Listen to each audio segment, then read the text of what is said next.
They call me Squirrel.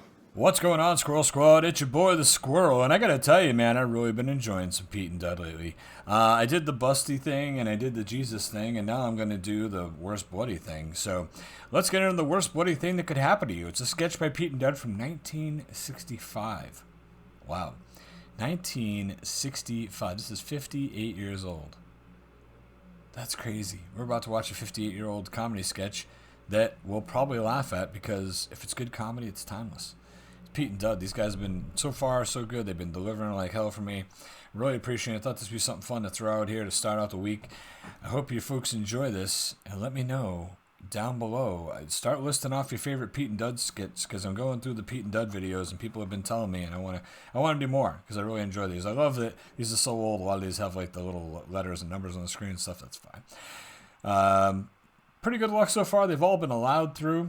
It's half and half. Some of them no claims at all. The other half are claimed so far. So we're doing okay with these. Going back since I started, I've done I think 3 or 4 total Dudley Moore and Peter Cook things. So we'll see. Anyways, let's get into this. The worst bloody thing that could happen to you. I'm intrigued. I want to see. Let's do it. There we go. Here, Pete. Hi, Dad. Nice cup of cocoa for you. Lovely cup of cocoa. Nothing like a cup of cocoa, is there, Pete, eh? I love the voices. Chocolate's quite like it. Yeah, it's quite like it. Yeah. It's very similar, isn't it? Hot chocolate. Very similar, to cocoa. Yeah. This is hot chocolate, isn't it? Is it? Smells like it, yeah. Oh, so I'll go and get you a cup of cocoa. No, I like hot chocolate. There's nothing like a cup of hot chocolate, really, if you're feeling down. Well, it's cocoa. There's always that, yeah. Anyway, I'll have a drop of this. Oh, it's cocoa. You know, Dad? Not hot chocolate. It's very good. Isn't it, eh? I've been thinking. Yeah. I was thinking the other night, in the still of the night. Yes, Pete. What's the worst bloody thing that could happen to you? What's the worst thing? In all your imagination, let your mind run wild. Yeah. What's the worst thing that could possibly happen to you? Ever thought of that? No, I haven't, actually. Well, start thinking. What's the worst thing? I don't know. What's the worst thing you can think of? I'll tell you what I thought of the other night. Yeah. You're lying in your... Take a moment right now, pause the video, and down below in the comments, what's the worst thing that could possibly happen to you? I don't even know. I mean, what's the worst thing? Like, someone cuts you like 10,000 times with a razor blade and you have 10,000 little cuts all over your body and then they throw you into a pit with fire ants, maybe? I don't know. Bed, see, in the middle of the night, round about the witching hour of 12, you see. You're lying there, sleeping fitfully, uneasily. You feel a nameless dread about the place. You don't know what it is. Strange nameless dread somehow. You're dozing, and suddenly, you're dozing, and suddenly, tap, tap, tap on the bloody door. Who is it, Pete? We don't know who it is. It's a strange tapping in the night. Who comes tapping in the night, I think to myself. Only the voice of terror, none else. So I go to the door, I open it gingerly, and you know what's there? What? 41 bloody Nazi officers. Blonde hair, strapping great men, looking menacingly at me. They say, ha ha, Herr Pete, we've come to get you at last. Your time is up. And then they grab hold of me, the Nazi officers, grab hold of me, and they shove me into a sack full of killer ants. Extremely hungry killer ants what haven't eaten for days and days. That's where they're ravishing for food, you see. And they start eating me, and my whole body is eaten by the ants. That's pretty bad, isn't it? That's terrible, Pete, Pretty bad, that to happen one evening, isn't it? Yeah. I'll tell you what's worse, though, Pete. There's nothing... See? Getting eaten alive by ants, the tiniest thing that could eat you alive, is terrifying. Worse than bloody ants, I'm telling you. You hold on, mate. I'm in my bed, you see. I'm just going off to kip, and I think, I feel a bit peckish, you know, feel a bit of hunger. So I think I'll pop down the kitchen, get a slice of spam. And so I creep down to the kitchen, and I go in the kitchen, and there's an unearthly chill in there. An unearthly chill in the kitchen. Cold in the kitchen, very cold. The rest of the house is very warm, but it's very cold. Unearthly. Very cold, Pete. I put the switch down for the light. No light. I think, funny. Funny. New bulb this morning? No light. That's funny. New bulb this morning, turn on the switch, no light. Funny. Very funny. Bloody funny, this is. Yeah. So, I'll go in there, and there's a great thunderstorm going on outside. Yeah. And suddenly there's a great flash of lightning, Yeah. and I see it glinting in the corner. What is it, Dad? What is it indeed, Pete? It's a man standing in black leather tights, stripped to the waist, with a mask on, holding an enormous axe. It's Dr. Death, the avenging executioner. The executioner? He says, "All right, Dad, I've come for you. I'm going to chop your head off." And so, with some resistance, I'm pulled to the sink, and he puts my head over the sink, and he brings his axe down like that.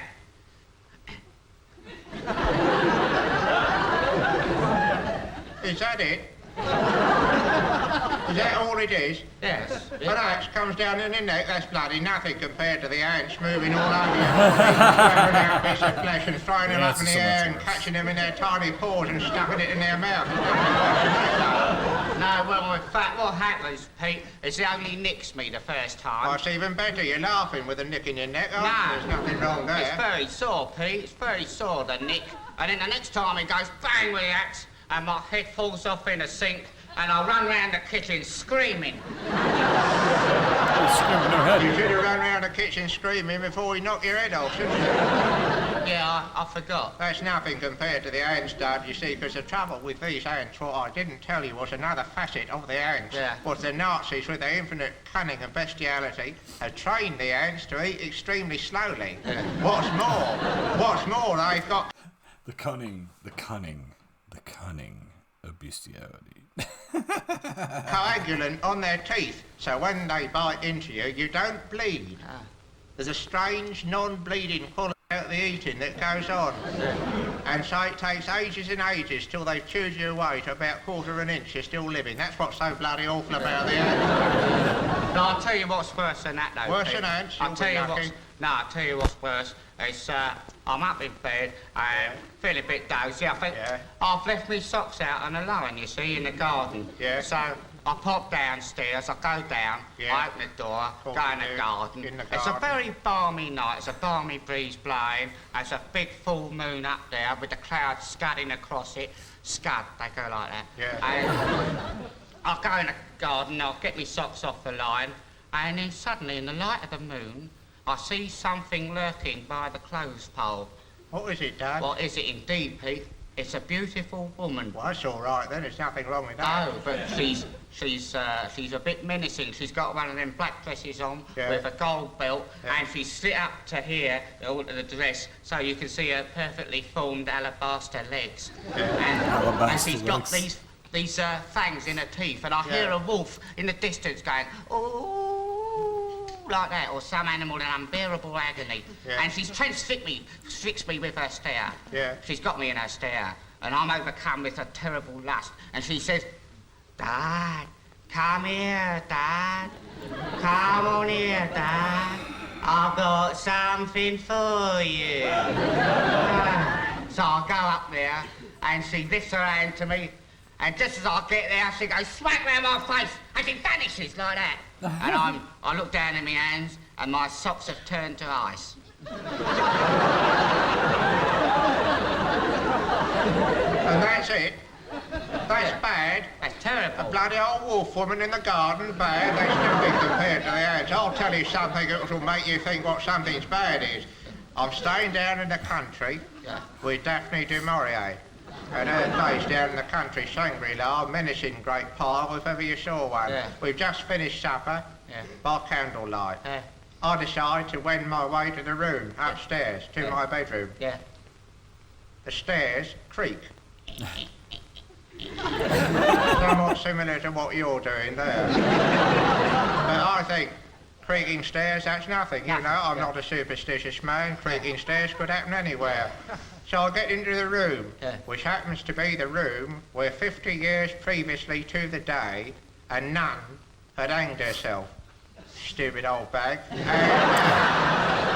she's supposed to haunt the room, you see, Dad. So, without, you know, undue restraint or anything else, I'll take my clothes off, because there's no one in the room, you see. No. So I'll get into bed. I sense something rather uneasy. I don't know what it is. Not in the bed, just in the atmosphere around the room. Something indescribably evil somewhere. I fall into a fitful doze. Strange visions cloud my mind for a moment. Jumbles of thoughts seize upon each other. I'm in this doze, and suddenly, a single cock crows. Very much like that. And from a distant spire of a church, we hear a clock chiming out 1 o'clock. Bing bong, bing bong, bing bong, bing bing bong, bing bong, bing bong, boing. That's only 1:45. That's what's so bloody mysterious. I immediately sense something indescribably evil about the place. The hairs on my toothbrush stand on end. I don't know what's happening. I look out the window and what do I see? An indescribable white something slurping and blurping all over the window. A horrible white slimy substance, God knows what it is. Oh, Pete. Do you know what it is? What is it, Pete? It's a giant man-eating slug of a type rarely found. In through the window it comes, very slowly, very inexorably, slurping and slooping towards the bed, very slowly, all white and horrible. Does it go, No, you're thinking of a tiger goes, man-eating slug of this type goes, horrible, sinister, sounds very ill. It comes towards you. Exactly like that. It creeps up over the bed. Oh, no, Onto Pete. me. No, Right Pete. onto me, and it says to me. No, It Pete. says to me. Does it talk then? Yes, it's a talking Oh, no. slug. It says to me, all right, Pete, I've come to suck your bloody blood. No. Puts its fangs in me neck and No. takes all the No. blood out. I feel my life ebbing away. Thousands of visions cross my mind. No, And I Peter. black out into an unearthly worse than hell could ever devise in her worst moment. Oh, that's terrible, What's a Pete. bloody sight worse than a wolf woman in the garden? Oh, no, it's pretty awful. You've got no imagination, have you, Dad? You've got a tiny mind. You've got no imagination. Bloody wolf woman and an axe, that's nothing. Oh, I don't know, that's all I can think of. Look, go and get us another cup of cocoa, because I feel a bit thirsty Perhaps after you'll all think of something better if I get you some cocoa. That's the end of it. It ends right there. I love this little story swapping segment. You know, Dud obviously doesn't have the chops to imagine death as well as Pete does. Executioner and a bloody werewoman or vampire woman, whatever she was. It's funny though. I was joking about the ants eating me alive, and then the first thing he goes for is stick me in the sack with flesh-eating ants. Oof. That was good. I mean, again, another great piece by these two. The style of comedy is nice. It's just like two guys hashing out whatever the issue of the day is or the issue of the moment. So it works out really well. They both use these funny little nasally voices when they do this, and you know, that's in character, and it's great. This is awesome. What's the worst thing that could ever happen to you? Did you put that in the comments? You're supposed to. I don't know if you did. Go back and do it now. It's fine. It's fine. Listen, Pete and Dud, what's next? What are we gonna do, huh? We'll see. We'll see what's next. I'm not even sure, but I appreciate you being here for it. Appreciate you coming along for the ride. Anyways, you guys be good. Take care of yourselves, and I hope to see you again soon. All right. Squirrel out.